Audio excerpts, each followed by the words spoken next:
"Someone is going to die at the ringside tonight. You're scared. Jump!" and had to be restrained, then fined $2,500 for behavior. He worked himself into such a frenzy that his heart rate registered 120 beats per minute, more than twice its normal rate, and his blood pressure was 200/100. The chief physician determined that he was emotionally unbalanced, scared to death, and liable to crack up before he enters the ring. My own instruments would have indicated less than 30 seconds, probably something like 15 or 20 seconds. I think the analysis of made here on the ground indicates something more than that, probably greater than 30 seconds, 40 or 45.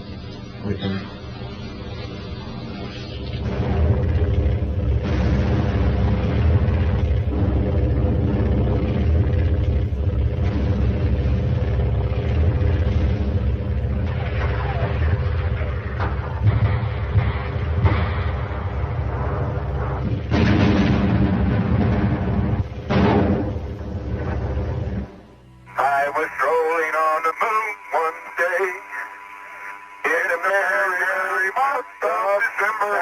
May, when much to my surprise, a pair of early eyes. I like to skip along, but me, boy, skip. Or whatever you call it. I can't get my left leg in front of me.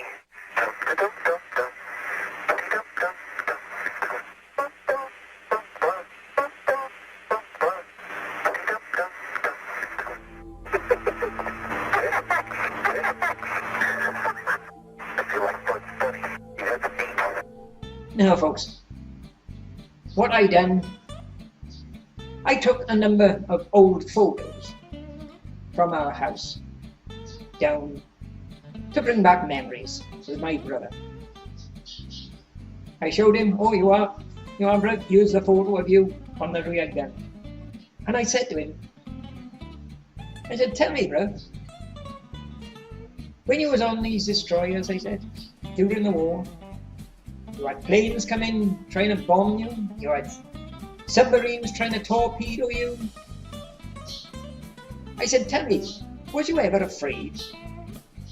He stayed silent for a minute and tears started coming to his eyes.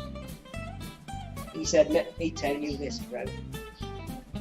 Any man during the war who said they were not afraid were just blatant bloody liars.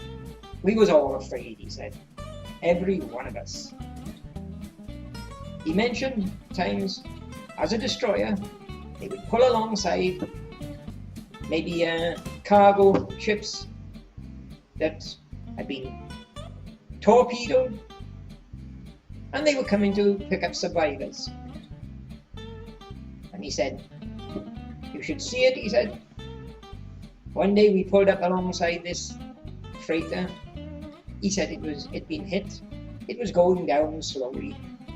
And a lot of men were blown off the ship, dead bodies on the water, he said.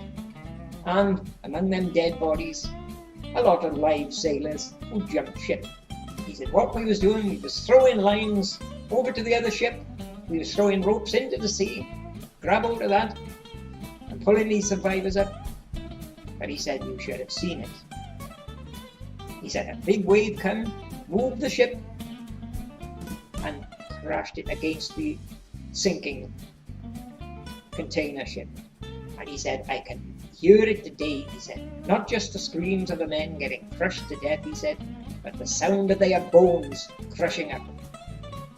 He said, "That haunts me today, and it's haunted me ever since the war." He said, "I can't get rid of it." He said, "As far as fear is concerned, we were all scared. And anybody that tell you they were not scared are just blatant bloody liars," he said. Now, you see, that's one thing I find missing in this Apollo program. The element of fear. You've seen these 3 astronauts for Apollo 11 looking very glum, very disappointed. As Bart Sabrow said, like as if they're attending the funeral for their mother or father. Never a smile on their face, Never a cheer. Oh, we just done the greatest act in the history of the human race. But when asked time after time, what was this like, what was that like, not one of them mentioned the word fear. I don't suppose you would suffer any fear if you're in a theatre, would you? Making up a play? I don't suppose you would. Now when I mentioned this years ago, one NASA nutter shim from Australia, Christopher, he said they were all trained not to be afraid. Now how the hell can you train somebody not to be afraid? What I can tell you is, I remember the time Cassius Clay fought Sonny Liston. Clay was taller than Liston. He was a better fighter. But the doctor said, just before the fight, in the dressing room, when the doctor examined Clay, he said, if I revealed to the Boxing Board of Control the state that Clay was in, he said they would have called off the fight. He said he was terrified. He said his pulse rate was way up over 90. Should be 70. He said the pulse rate on that man, he must have been terrified. He said they would have called the fight off. Now there's a man suffering from a fear. You can't teach yourself not to be afraid. That's ridiculous. So why wasn't these astronauts ever showing sign of fear? Coming down, supposed to land on the moon. What if it crashed? We'd be dead. No sign of any fear at all, no. Cool as a cucumber. I know if I was there, I was out on that moon, I would have been crapping myself looking back at the Earth. So why did they not show any sign of any fear whatsoever, folks? That's just not natural.